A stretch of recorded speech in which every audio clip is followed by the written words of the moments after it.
Welcome to the second episode of Trust the Badge.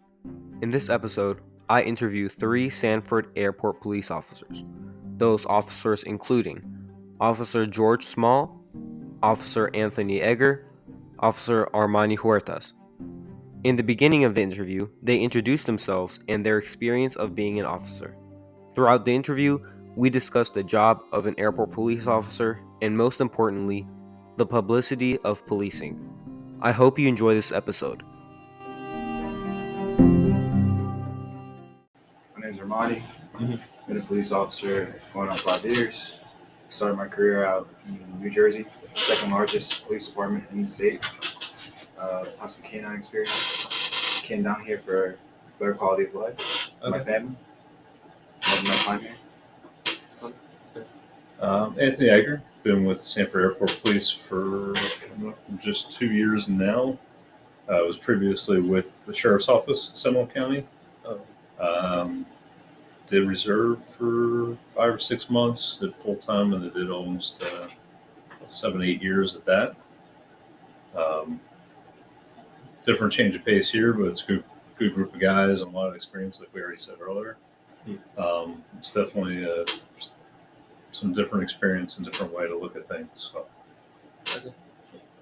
My name is George Small. I'm a police officer here with the Sanford Airport Police Department. I've been here for 8 years. I have prior experience with the city of Altamont Springs for over 20 years. The Orange County Sheriff's Office before that, corrections. Before that, United States Army Military Police. Wow, no big experience. Wow, okay, so it's a wide range of experiences in different places too. Yeah. Okay, so just first for each of you guys, what encouraged you to become an officer, and do you have any specific example or story? I would say where I grew up in New Jersey, there were some parts that weren't the best parts of town. Okay. And I would see like the things that went around and that went down in the neighborhood, and I wanted to just make a difference, do my part, and trying to stop it. Okay. For me, I had a lot of family relatives, originally from New Jersey as well. So from city cops to state troopers. And like you said, kind of doing your part, but knowing that you deal with 90% of people are good. You only have a certain percent that you deal with that are that criminal element. Yeah. And a lot of times you're dealing with people on their worst days, at the worst point in their life. And it's nice to be able to try to get them, I guess, through that in the best way possible, get the best resolution for them. So definitely pays off when you have those kind of days. I'm one of the unique individuals that can say I wanted to be a police officer since I could walk. Oh, wow. And Young age. that was my dream, and that's what I pursued through high school, college, and military. And ultimately, I'm still at it. You were in the military? Mm-hmm. Oh, okay. I was in the Army. How long? 4 years. And then after from the Army, you came to become a police officer? Mm-hmm. Oh. Yeah. So, wow, that's a wide range of. Yeah, it's definitely some different angles, and that's, I think, Officer Small. That's why he kind of wanted us all here, because It shows the diversity The in diversity the experience. Mm-hmm. and It's not just about trying to look at it from one angle. You're looking at it from a very broad perspective. Yeah. So, and that goes for the remainder of our department too. It's, you think he's got a lot of time, but you have a handful of guys with just as many years on, with a way different range and variety of other things in that period of time. So it's definitely a good amount of experience here. Wow. Okay. So knowing that you guys have been here for different periods of time, so what are your different jobs here at the airport? Mainly patrol. Patrol. Patrol, yeah. If we're not upstairs at the security checkpoint, just patrolling around. It's a little bit different than municipality policing or county policing, but for the most part, it's about the same job. It's just on a smaller scale. Got it. Small jurisdiction. Yeah, for sure. Yeah. Right. Yeah, you don't have as much. You have some residential, but a lot of it's more business, financial areas, and of course the airport itself. Mm-hmm. So it's, like he said, a little bit different than the municipality, where you think of just storefronts, businesses, and homes that you're responding to. But same capacity. We're both. He's one of the night shift guys, and I kind of work a midday swing shift, but same capacity of work. Okay. I'm a night shift police officer. Oh, okay. I'm partnered up with Officer Huertas over there. So we work 5 at night to 5:30 in the morning. Wow. So we're here all night. But the unique thing about this airport is people underestimate how diverse it really is as far as a policing perspective. Yeah. You know, the airport itself has over 3,000 acres. Oh, okay. So That's it's a much fairly larger. large parcel of land Yeah. to police. And the range of policing issues could be very wide. I mean, the potential for anything to happen here is there. Not to mention that, you know, we have an airport that services over 3 million passengers last year came through here. We have one of the longest runways on the East Coast, if I'm not mistaken. 9 left is over 11,000 feet long. So that means any aircraft flying can land here. That's a unique distinction for this airport. Yeah, it's a lot larger than I And thought it was. a lot of airports can't say that. Wow. But we've had Air Force One here. Mhm. The president's been here. Oh, okay. So we can land a lot of aircrafts. Now, the problem with landing the bigger aircraft is that we don't have the terminal facilities to service them. Mm-hmm. Oh, okay. So, yeah, we can land them here, Yeah. but they'd have to stay on the tarmac because we can't unload the passengers because we don't have the gate facilities for it. Oh, okay. That's the So, hard part. but it adds to the uniqueness of the Sanford Airport. Yeah. Not to mention, like Officer Eger said, you know, we have a residential area, we have Okay. a commercial business area. Okay. Each of those has its own unique needs for policing, and then we have the terminal operations. Oh, okay. So all of these people coming through, you know, the potential for problems is there. Luckily, we don't have a lot of problems here. Yeah, that's good to know. So, Good to and hear. I think that's attributed to a well-run operation and good policing and good presence. Okay. So what's your favorite part of working at the airport? As an officer? Because there are definitely some differences between working at airport than regular county or city. Yeah, I mean, absolutely. I know Officer Huertas came from more of the K9 was his interest and background. Officer Small had as many array of interest over his time. Obviously, with more time, you have the capability of doing that. I came from more of the investigative background, so I still enjoy doing that. Okay. But at the same time, you deal with things that stranded passengers or people that are, out of state that encounter issues that at other locations, municipalities, sheriff's office, whatever, they don't have the resources or family or friends down here to assist, which puts more stress or responsibility on us to resolve it, on a more large scale for their issue because they don't have that. So something I definitely experienced different here than policing, at least a sheriff's office or anything else. Okay. Not to sound too cliche, Yeah. but I think that the biggest benefit of this job is just helping people. Definitely. Yeah, that's the main One of the things that we subscribe to here is that we are people who care about people. Yeah. So Officer Edgar always reminds me of that. Yeah, because it is. But it's a catchy slogan, and I know it's been used in law enforcement and other jurisdictions probably. But I think it holds true here. And one of the things that we practice is empathy. Okay. So and you have to put yourself in the place of the person you're trying to help, because it makes it easier for you to go above and beyond to help them to accomplish that goal. Right. People are stranded here and they're helpless. Yeah. And the first people they come to, which is universal, is the cops. You see a police officer, and you're always taught from when you could barely walk, if you're in trouble, go to the police. officer. Yeah. Right? So that holds true everywhere, even now, even here. Yeah. So these people come to us and they say, hey, we're stranded, we need help, can you help us? Now, it'd be very easy for us to say, oh, I'm sorry, it's not our job, and drive away. But what kind of impression are we leaving with the general public? Yeah, you definitely want to leave a better kind of reputation. So you have that opportunity, and you need to take advantage of it. And we do here. I mean, we go above and beyond to help people. That's good. And I think that's very rewarding from a policing perspective. And I've been on the job a long time. So I've seen a lot of examples Oh, okay. of what not to do Compared to what? compared to how it's done here.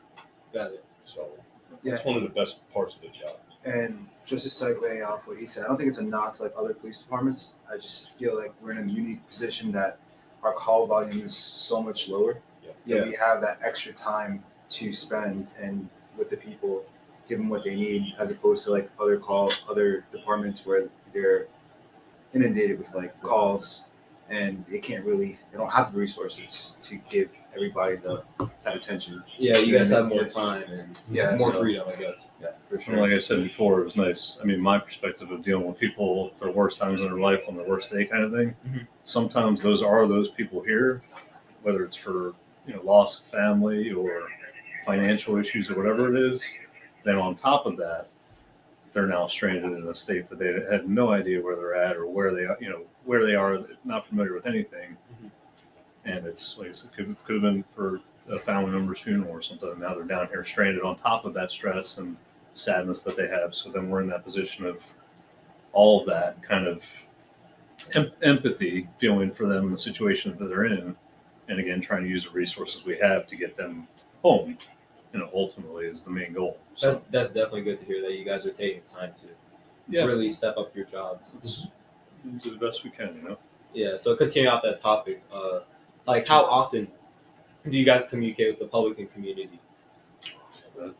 Daily, Every day. Every day. daily, hour. I mean, hourly Hourly. of every shift. Yeah.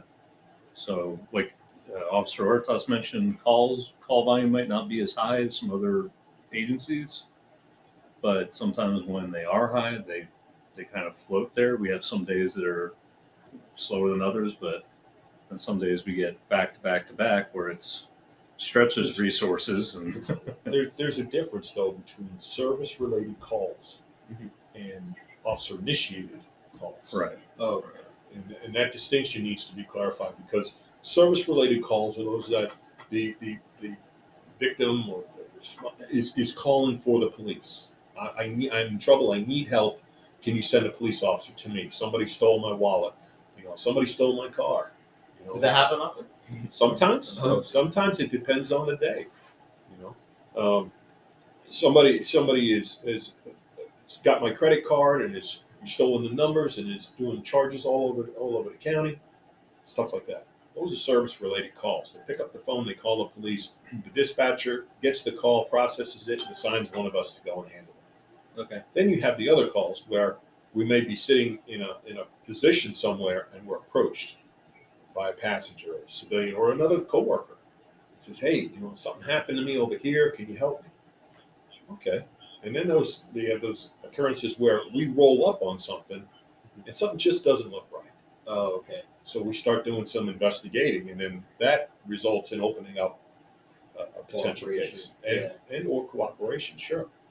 So that's the kind of distinction that needs to be made about this particular type of policing here versus municipal, where they're so busy and they're dispatched to calls, and they get so many calls that they're stacking them. So you can't get through them because they're holding calls for you. Yeah. So as soon as I finish with you, I have 3 more Goes calls somewhere I have to handle. And that's how my night goes. Wow. So it's not like that here. Okay. And we've all been there. We've all been there where you turn on your computer and you're putting on your uniform and you're going into work, and you have a stack of calls holding or waiting. As long as it's not anything urgent or priority, to anybody's safety concern, you get 10, 15 calls holding, and you already know that as soon as you go in, you can only work one call at a time. Oh yeah. But you have that mindset in the back of your head that it's, I got to deal with this. I got to deal with it the best I can. But I also have 3, 4, 5 other calls holding, Wow. and you have that. And I mean, a lot of times you can look at a call and know right off the bat that it's going to be a report. It's going to require this, and you can almost, once you're doing it a little while, you can tell immediately how much time it's likely going to take you on each call that you're going to be going to. So you have that in the back of your mind. Whereas again here, you might have 1, 2, 3 calls holding at a time, but it's we balance off each other very well to handle that and get them taken care of as quickly as Some possible. of the issues can be better illustrated if you just take a look at this monitor here. Okay. Right? That's the terminal. I see it. Yeah. These are passengers waiting for flights. Right? They just unloaded a flight here. So when you get that many people in an area, fairly small area, Mhm. anything could happen. Yeah. From that small TV screen, like anything could happen. Anything could happen. Yeah. With any of these people.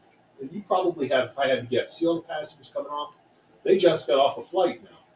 So they're coming into the terminal. These people are waiting to go onto the flights and leave the terminal. Yeah, there's a lot of risk there. If There's something a lot of would go potential for problems. Yeah.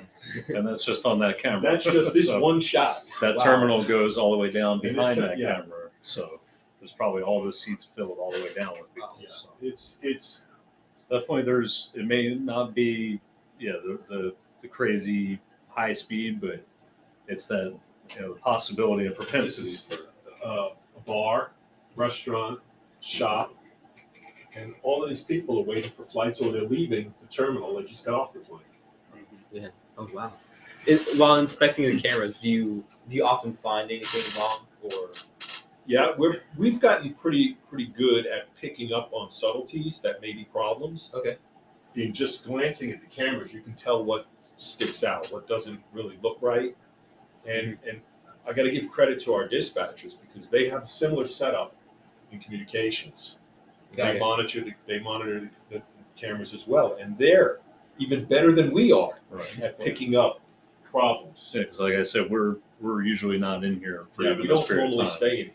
Dispatch has those screens in front of them, so if they do see something while they're back there, dispatching calls or responding to us, they can alert us because they see that they're there all the time. So. How many officers are in this airport? 15 sworn. Yeah. 15 sworn. 15. Okay. So by standards, it's a small department. Small department for a big area. For a big area and a fairly busy international airport. And the amount So of on officers this at a particular time. shift, there's only the three of us. Oh, okay. This is it. Wow. So and you think 3 officers, one call can easily tie all 3 of Take us us all up. down. So Got it. it's a balance of manpower and resources. And I think that's a problem with policing across the board too. Like so many agencies across the country are like undermanned. Mhm. And Understaffed. Yeah, understaffed. Yeah, and nobody wants to take a job now. You know, can you blame them? Like it's a tough job. In your title of your project says it all. Exactly. I mean, I think a lot of it is perceptual. You want to change the perception of policing. Yeah. Police get a bad rap. Now you have the whole defund the policing movement, which has basically fallen on its sword. So Yeah, it's just the hate media and like everyone just has this one vision of how policing is, and it shouldn't be the majority of policing. it's not. You know, there's bad sections in every occupation. Exactly. Unfortunately, policing is so publicly oriented that one bad apple in policing is going to scar the entire profession. Force, yeah. And I mean, the media adds to that because they take the hate and the anger and they stir it up and they change public opinion that way. And the public is really taught or encouraged to believe that cops are bad, and that's not the case. Are there bad cops? Absolutely. Definitely. Well, yeah. I'd Are say. there bad bankers? Well, Yes. that depends what bad means.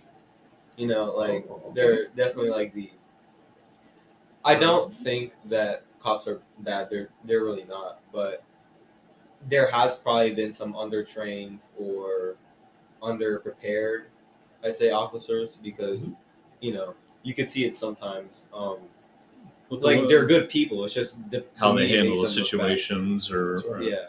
and a lot of it can training experience is huge on this job. Mhm. Because you think of a lot of fields in life, certain jobs you can obtain the skills, the training, and once you have those, not much changes day to day.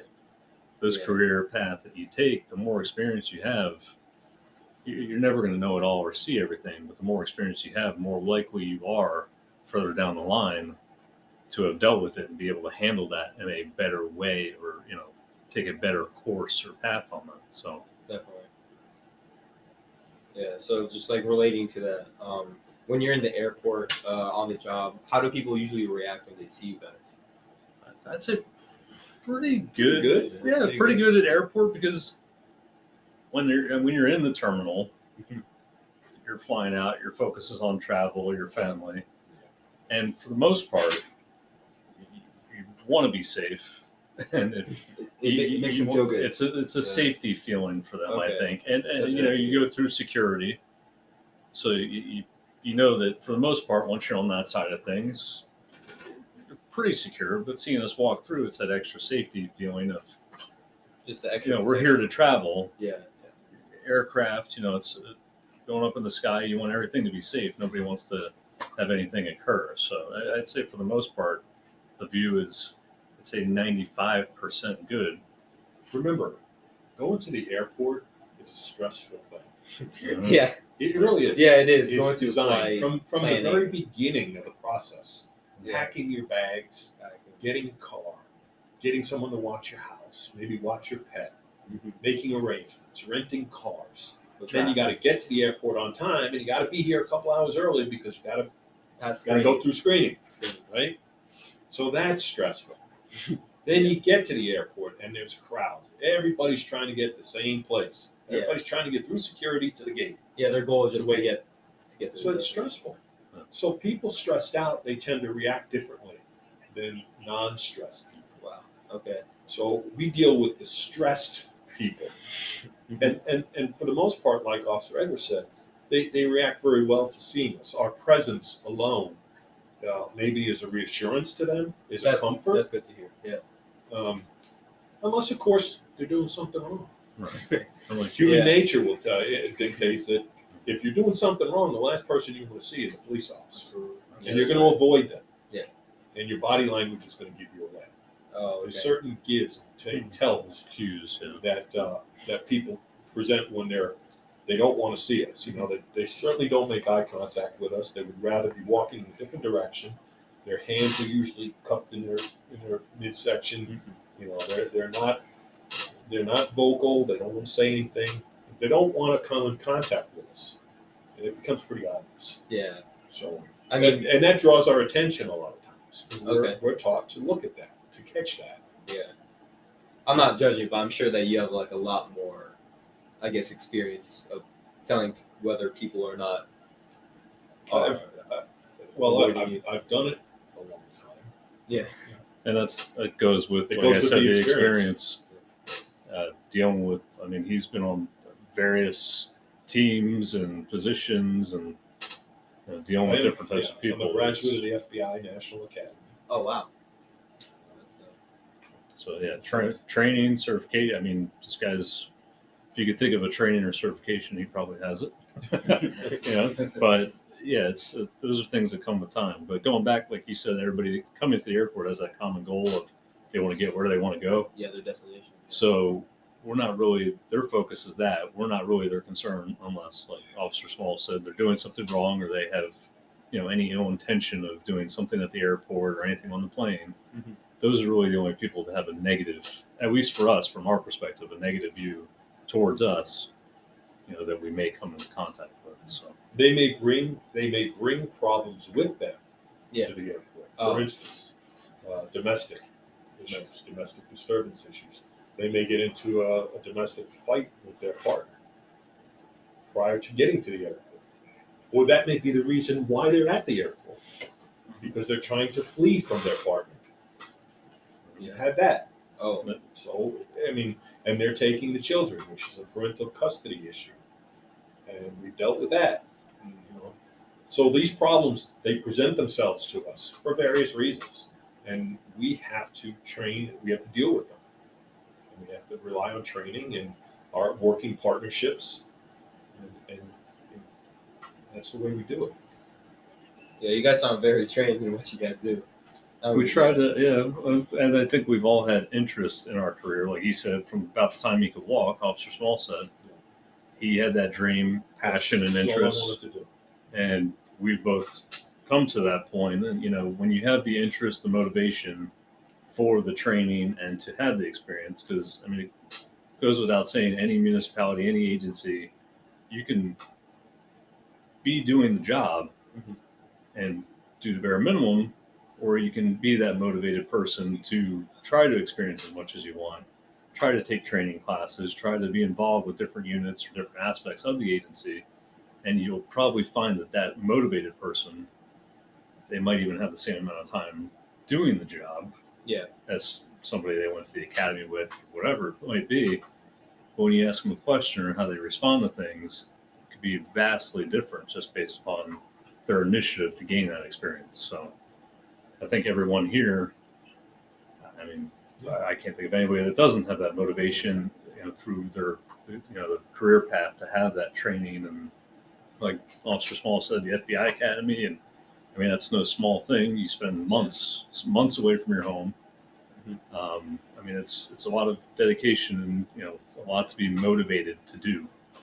So I think if you had that mindset, then you can definitely, in a shorter period of time than you might even think, be able to gain that knowledge and experience. Wow. Yeah, I would say it's all about just, are you comfortable with yourself if you just meet the minimum standards? Or do you want to push the envelope and just do like above average stuff? Definitely above average. Yeah, for sure. And it comes like, it's only 15 of us here.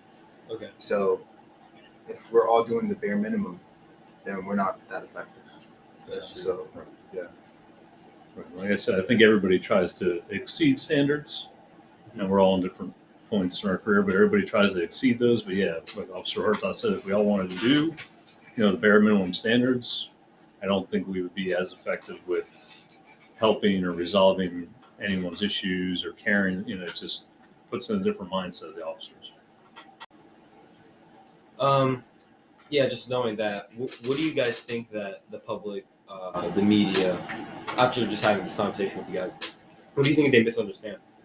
I think we've all seen, correct me if I'm wrong, I think we've all seen, you see the zoomed in version of things, and when they zoom out and it's the broad picture, everything is 180 degrees, you see the more accurate, but when you zoom in or you focus or have tunnel vision on a specific thing, you can create it however you really want to create it. So, like Officer Small said, the public perspective, which public view with media and how things may be biased or non-biased or however you want to speak about it. But when that public view is one way, it's those citizens or that public, right? That's the only thing they see, and those are the people that vote people into the office that then create policies and create laws.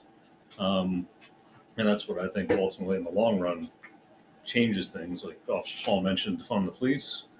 A lot of that, the media brings in those pictures and those views, changes public perspective. And when you get people pro to defund the police, because that's what they think is best. So yeah. Wow. Okay. Going off that, hitting on too many points there. No, that's completely fine. Going off the point of defund the police. Obviously, that's an infamous phrase that's used a lot. What does defund the police mean to you guys? I basically defund the police. I think it's, who are you hurting at the end of the day? You're hurting the citizens. Definitely. That need the police to have the proper tools, the proper training, in order to do their job correctly and protect everybody. Yeah. And if you're defunding the police, then you're only hurting the people that need the help in the first place. Yeah, ultimately it's just back to the citizens. Exactly. Yeah, it hurts us when we're doing our job, but if we can't do our job correctly, it's a bigger issue. A ripple effect almost. Yeah. It almost seems retaliatory in its proposal. Yeah. And it means that people are going to take the shot at the police, and the only way that they can effectively hurt the police for whatever reasons is take away the money. They don't really see the after effects of that. Of course not. But that's why I said I think people are so agitated to the point where they just want revenge. Yeah. And I think that adds to this whole defund the police thing.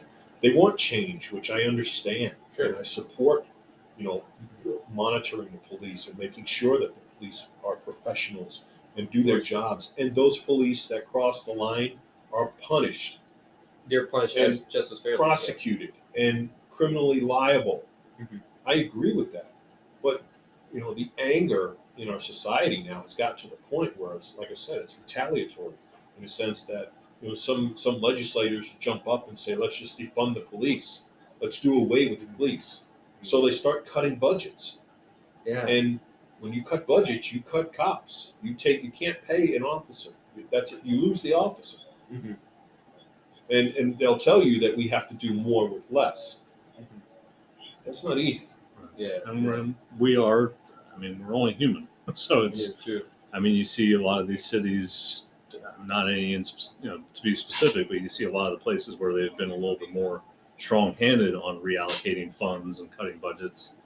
And you have, they cut the budget, but at the same time, you have those officers that are now remaining working every day of the week for double time. And it's at that point you have strained, exhausted human beings that when you're that exhausted, you're strained, you're worn out, you get burnt out, they burn them out. And then you end up with a police force that is less able to make the proper decisions or the most logical decisions because of just they're pushed to the brink of just exhaustion.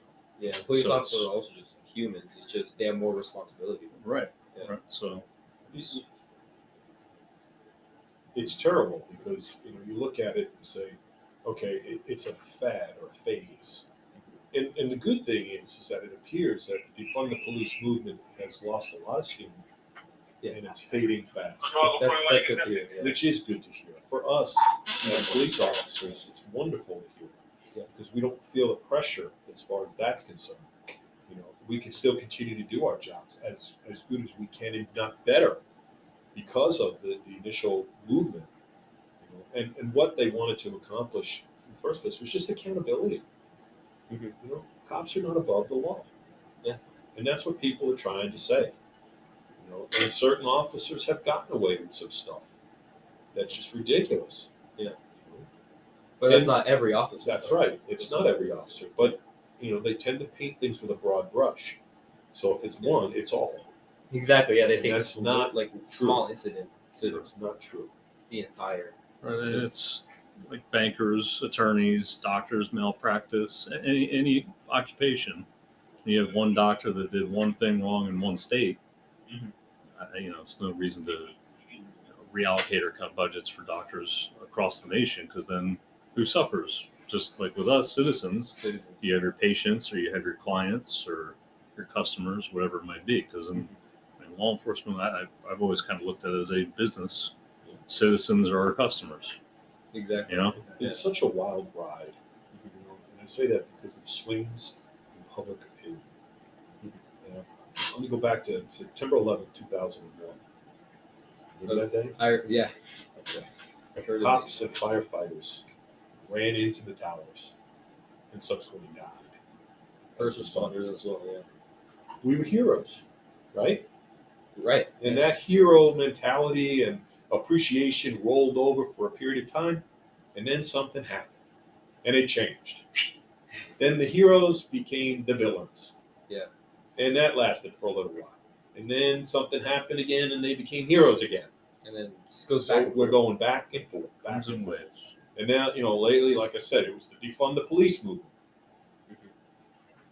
And now that's kind of losing steam, and here we go again. Yeah. What's it going to be this week? Yeah, what's the new drama going to be? It could be anything. The new line. Yeah. It could be anything. But with that being said, you just try to, as us as individuals, us as a department, it does come in waves, like Officer Small said. But it's just, I guess, that focus of trying to do the best you can as an officer, department, municipality, county, whatever, to focus and keep the focus on doing the best you can so that no event happens specifically to you guys as a department or whatever it may be, that creates another one of those waves to, regress or anything. You don't want to be the subject of the issue of it. Yeah. So And trying to maintain consistency in the delivery of good policing is hard because you get so many variables you have to deal with as humans. Yes. You Police guys are no officers, different. It's just the job's You know, different. I mean, it's hard, Yeah. but we do the best we can with what we can, and we strive to do better and be better. Mhm. And I think everybody should. Definitely. Yeah. How would you guys say the funding for police is categorized? Funding is like I said, with the swing in the defund the police movement. I think people are realizing that they need the police, Definitely. and the realization comes at a price because after the defund police movement, all of a sudden, police budgets were cut and certain services were eliminated. So what did you see? You saw a rise in crime. Exactly. Not a small rise, a dramatic rise in crime, violent crime. And where's the cops? That's what people are saying. Where's the cops? Yeah. Well, the cops ain't there anymore And then because you defunded them. You wanted to try a different route. yeah. This is a proven practice of handling crime. Mhm. Let the police do what they do. Yeah, let them do their jobs. You know? Now, monitor the police and maintain accountability of them. They're just as humans, so of course they need some. I'm supportive of it. Yeah. But for the most part, people are recognizing that they need the police, and they're willing to give the funding to get the services that they expect.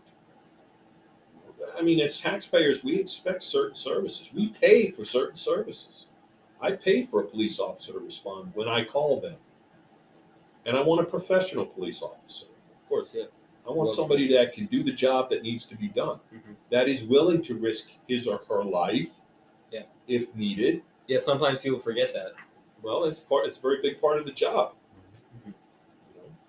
So that's what I pay taxes for, and I want that service. I want my government to give me what I pay for by way of good, sound policing. And when they don't, well, now we got a reason to complain. Now we got a reason to uprise Mhm. and say, "Hey, fix it." And I think you're hearing that. I think people are saying that. Yes. People are saying, like New York City, for instance, the citizens LA. in New York and LA. Yeah. The citizens they're saying, what's going on here? Well, they defunded the police, so it's their problem. There you go. Yeah. But we have a lot of support here. We have a very, That's very good, too. supportive administrative section Mhm. that really appreciates us and will support us fiscally, and whatever equipment we need and stuff like that. Of course. It's a wonderful feeling to Yeah. have that cooperative support. Also, the Florida government too. Like recently, Governor DeSantis, he released the bill, a $1,000 bonus to That's right. all officers. Yep. He did it Firefighters, once, and then he's EMTs. trying to do it again. So That was great to hear. it definitely, And government. it's a little token of appreciation. That's great to hear that the government themselves just giving And- appreciation to it. That says a lot about the government. Of course. And he himself has flown in and out of here Yeah. several times, and he's always. I mean, I've never had one-on-one or face-to-face with him, but from everybody that I've heard of his dealings with and speaking with him, completely supportive, 100%, very down to earth. Couldn't be a nicer guy. So Yeah. it's definitely helpful having it from the top level of the Florida government Mhm. down to, like you said, the administrative section of our department itself. It comes right down to us, and we're fortunate enough to have the support pretty much all the way down. So. Supportive government. Yeah, that's Right. really key. Yeah. I've gone to some of his speeches, DeSantis. I've actually gone to one of them. He did mention policing, which I think is great. He mentioned a lot of things, and he definitely put policing as one of the things in speech. He's a great. I actually took a picture with him. Yeah. He's a Very he's a good. really smart guy. Yeah. I think. Yeah, he definitely knows what he's doing about policing too. He definitely mentioned that a lot. Funding the police, supporting. It was a great thing to hear. Very good. Yeah. I'm glad you got to see that. Thank Here. you. So, in your department or general, do you think there should be like more funding allocated to policing, or what you have right now is that enough? I mean, Officer Small said it already. With our administration, they do as much as they possibly can as far as equipment, training, any type of benefits, uniforms. They try to make sure that we are taken care of and they are supportive. I mean, I think everybody, depending on your perspective or view or what you might see, whether it's training or certain, everybody might think they want more, but a lot of times you just got to kind of realize how fortunate you are compared to some other departments, not even in the state of Florida, but in other states throughout the nation.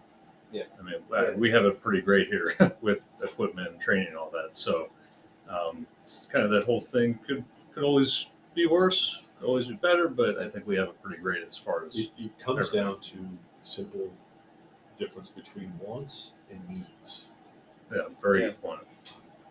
That's a good point. I want something doesn't necessarily mean I need it.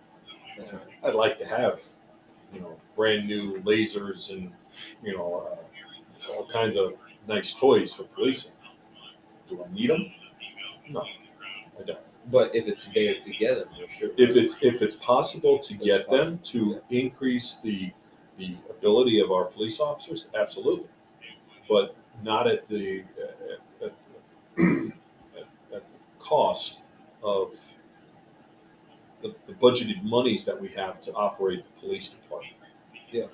Like I said, it comes between wants and needs. If I need it and I can justify that need, then I should be able to fund it.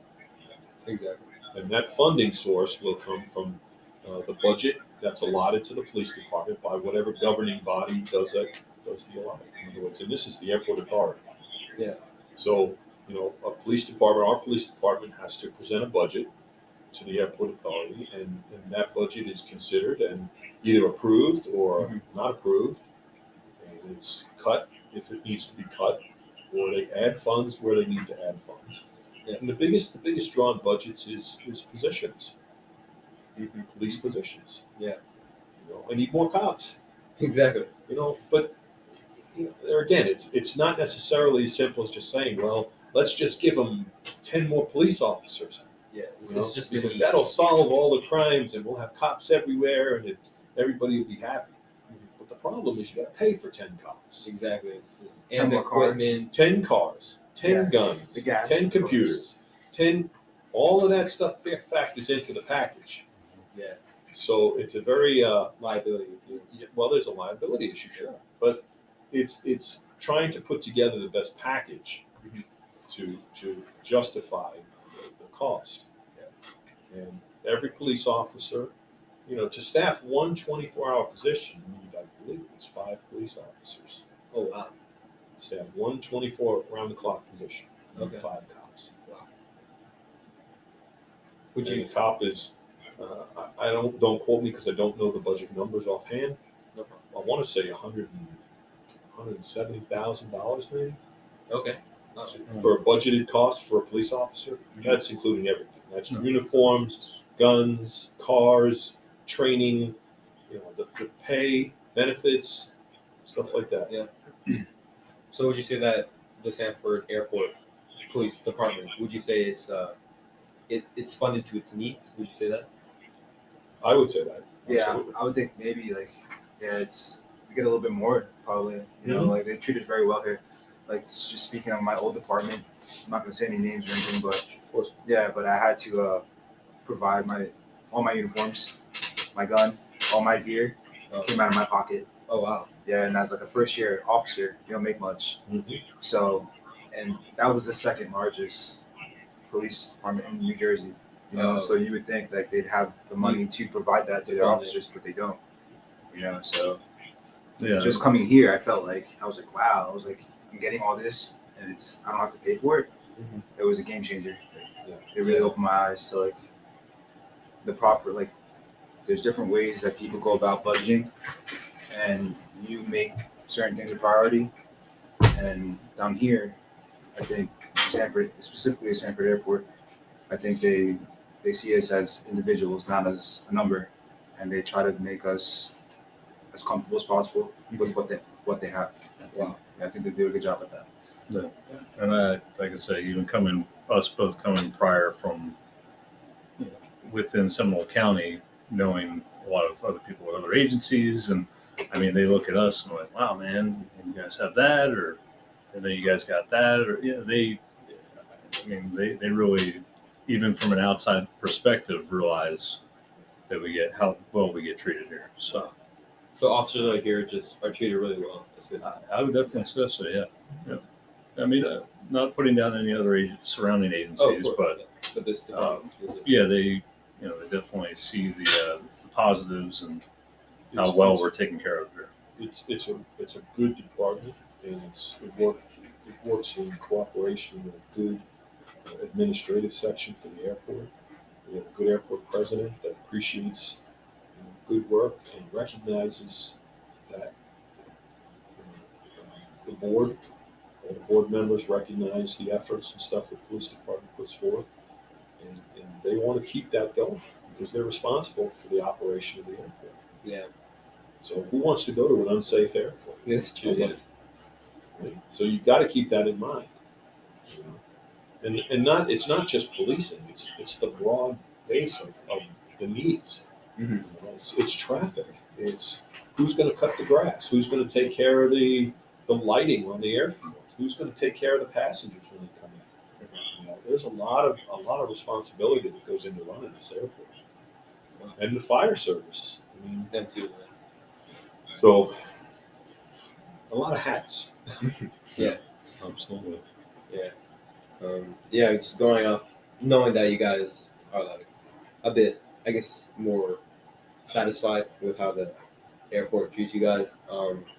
Is there anything that doesn't meet your expectations, or something you didn't expect to happen when you signed up? I could say coming into it here, my expectations were very clear, laid out, very very clear of what was expected of me, what was going to be the benefits, the positives of being employed here. I think that was very at face value presented by administration and everyone here. There was no real hidden things or anything that popped up. No empty promises or anything that popped up or was questionable after the fact. It was very face value, straightforward, and direct. So the good thing is that this is a growing airport. Oh, okay. And because it's growing, you experience growing pains. Yeah. And that affects every department. Okay. Not just the police department. Right. Yeah. We have a human resource department that is taking steps to kind of streamline some policies and stuff that will address some concerns that were raised in the departments. So, that might be an issue that we have, but it's being addressed. And that's growing pains. Yeah. There's always the cons of. And that's what it is. As we grow, there's going to be more things to deal with, and you have to deal with what we had in the past because that needs to change in order to make the way for the future. It all comes down to, again, administration and their care and concern for resolving those issues. Though. Yeah. The issues may be there, but if you don't have, whether it's the police department administration or the airport administration or fire or whatever, the issues are everywhere. Every department, doesn't matter where you go.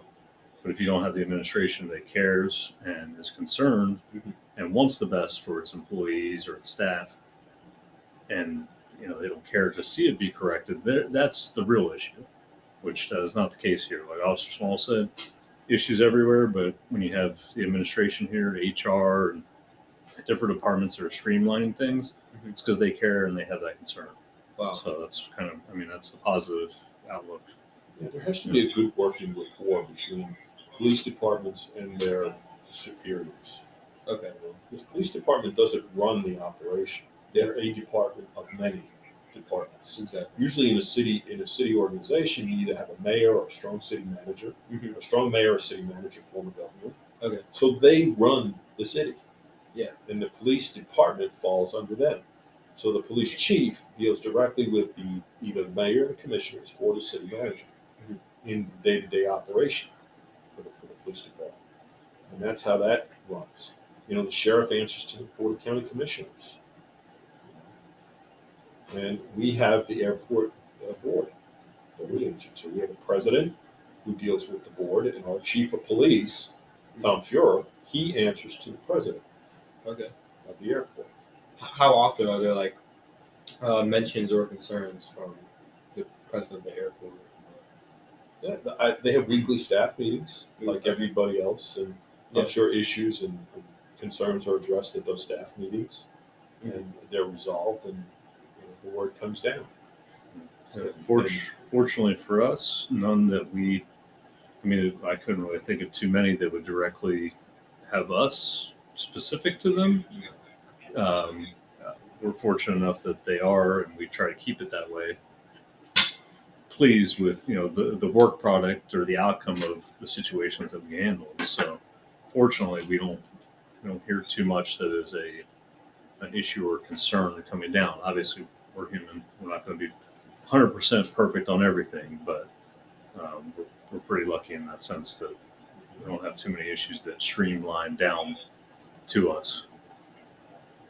Okay. So in the future, maybe this airport or just general policing, what actions do you think should take to just benefit policing in the future? Like, what actions should be taken? What changes should there be made? Well, I think there needs to be more emphasis on hiring quality individuals Okay. to become police officers. So the hiring process. Absolutely. I think that's the first place you look. Right down to the academies. Maybe a better screening process at the academy level for potential police officer candidates. Okay. Then the hiring process, screening of potential problems there. And then probationary processes when you actually get hired on with an organization. I mean, we have a year's probation that we go through. So that gives a little bit of time. But most agencies usually have a year of probation. Does the airport, do they have an Explorer program? No, they do not. Okay. Unfortunately. Okay. I do see the benefit in an Explorer program. I think it's very worthwhile. And there's nothing better than taking an Explorer and watching that Explorer become a police officer. Yeah. And I had that benefit in Altamont Springs. Okay. I watched certain Explorers become police officers for the city of Altamont. Wow. It's very pleasing, very beneficial. I'm very proud of those individuals. So, that's what I see. As far as retention is concerned, you want to retain your quality officers, but you have factors that you really can't control sometimes that push people to the decision of maybe hanging up their gun and walking away. Yeah, a lot of things can cause that. Absolutely. Yeah, because you can have a solid police officer and then he runs into a problem on a call and it just really shakes him up. Yep. And I'd rather one of my colleagues know when to call it than continue and then possibly create a risk for themselves and to the public too. Right. Yeah, so maybe if I had to add something to improve, your question was to improve policing in the future. Of course. Maybe better mental health. Okay. You know what I mean? Because it's a bit of a stigma in our community. Because we always have to be the tough guys and macho guys. When people call for help, we have to put on that face. Yeah. And and just handle it for them, help them at their darkest times. And then what happens when we go home? We hope people tend to just hold stuff in. And I think that's a real problem in the law enforcement community, military community, things of that nature. So maybe expand on mental health programs for law enforcement officers. I think that would be cool. Do you think mental health for officers is brought up a lot? I think so. I think so. In this county, I'm not. I have a pretty good friend of mine that has a big focus on that. Okay. Worked with him for years, county. as well. But he's retired now. Has a big focus on that. Like Officer Huertas said, we all, for the most part, that A-type personality varies a little bit, but we try to separate those things. But a lot of times, Paul's up inside, and a lot of times you don't know how to handle it. Not that there's anything wrong with it, but yeah, the focus on mental health was never a problem. Just reaching out and saying, "Hey, I need help." Yeah. But for a lot of guys and girls, women, it is difficult. So that, I would say, the mental health is always helpful. And going on the hiring process and the probationary period training on top of that, we're fortunate enough that we have, as we mentioned before, so much experience and a lot of experience coming in the door here, because a lot of the guys have previous careers, full careers at departments, have years of experience that they come in here, and that's a lot of times they know how to be cops. Sometimes they have to learn the little things at the airport and adjust, but field training is huge in any department. And if you get through there and you get pushed through training, when you get out solo, you're left there not knowing what you're doing. It's a safety concern for you, your partners, the public. But field training is huge for me. And, just seeing people that have gone through, not even specifically here, but other departments that have gone through, and it's scary sometimes being on call, high risk. And it's like, man, you went through field training? Like, you passed field training? Sometimes it's difficult, but I think that lies in the problem with departments being understaffed. Okay. If they were at their maximum staffing level, they were good. Maybe they could dismiss that person, or now they're in a position where they can't. They have to keep whoever they have. And sometimes I guess that means keeping people. Or they could be more selective about exactly the process to become a trainer. Which, when you're understaffed, you think we have to retain people because we need manpower, staffing. But at the same time, when you get low on staffing, that's like, well, we also need trainers. So who are we going to make the trainers if we're short-staffed? A lot of times those processes aren't, I don't think, as stringent as they should be. Have you guys have you been in training positions, like to train other officers? Me personally, no. Had some opportunities to assist with training, and had times where I've had officers with me and standing in a little bit for their field trainer in certain situations to help them, whether it was a shift or two shifts or maybe a rotation. But I definitely think there's the right type of people for that, because it's one thing to want to learn it for yourself, but you have to have a lot of patience. Field trainer, supervisor, all the way up to the ranks.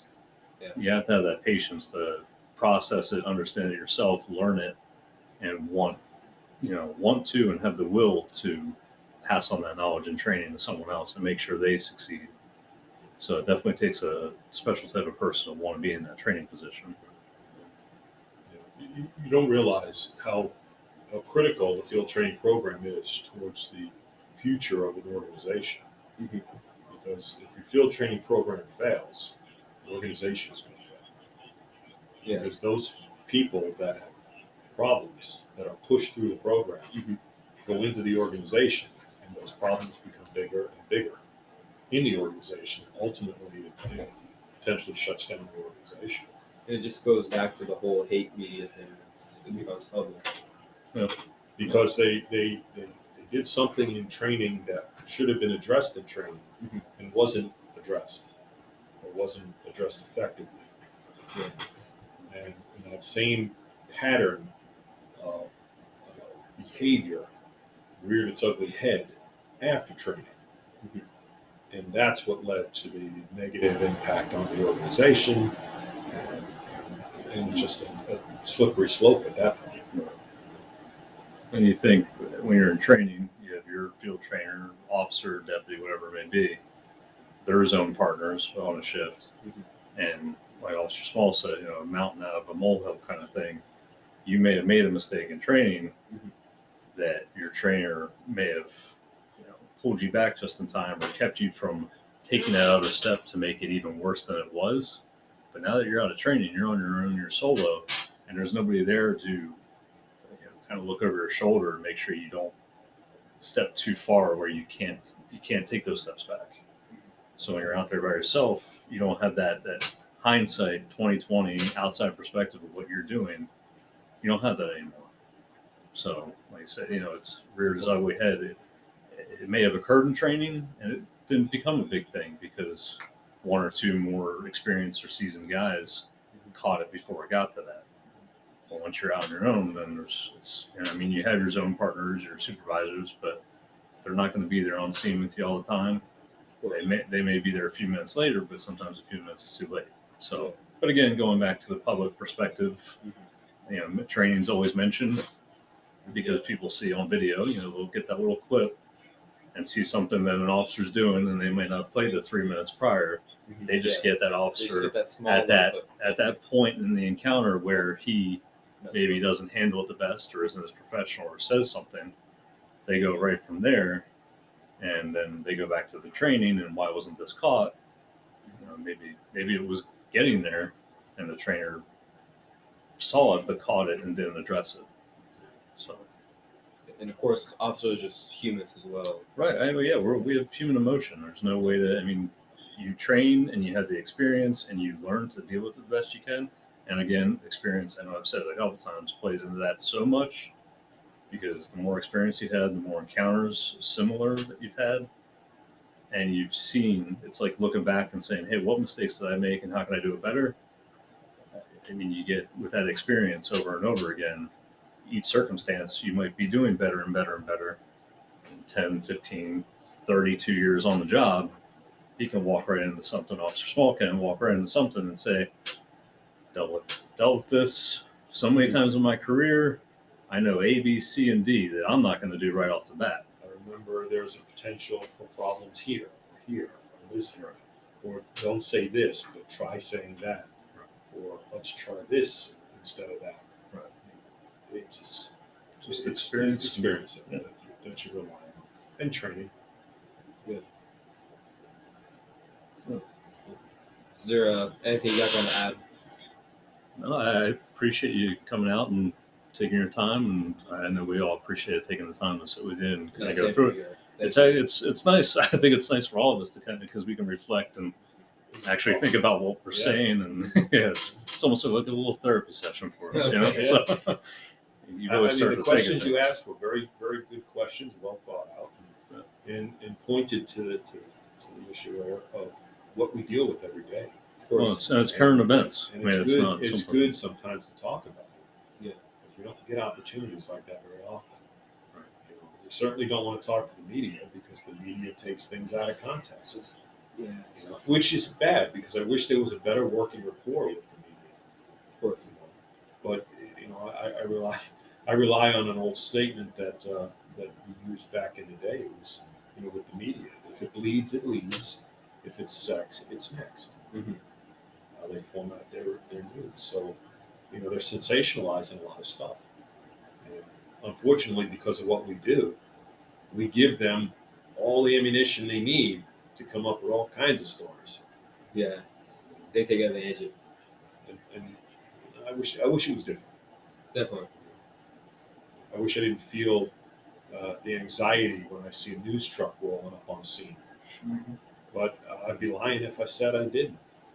And I do. And that's even when you feel and ultimately you know that you did everything 100% the best that you could have. Mm-hmm. And more than likely you did it 100%. That's the right way. It's like having any cop behind you and they turn on their lights. It's like, it's even when you think you're doing the speed limit and you're doing everything right, you get a cop behind you, you're like, everybody. Even cops feel the same way. Because everybody. I appreciate it because as I'm driving down the street, if a police officer gets behind me, I get that tension. I can feel it, and I'm trying to maybe switch lanes and let the officer go by. Get out of his way and hope that he's not following me for a reason. Yeah, absolutely. Yeah, I definitely don't want that.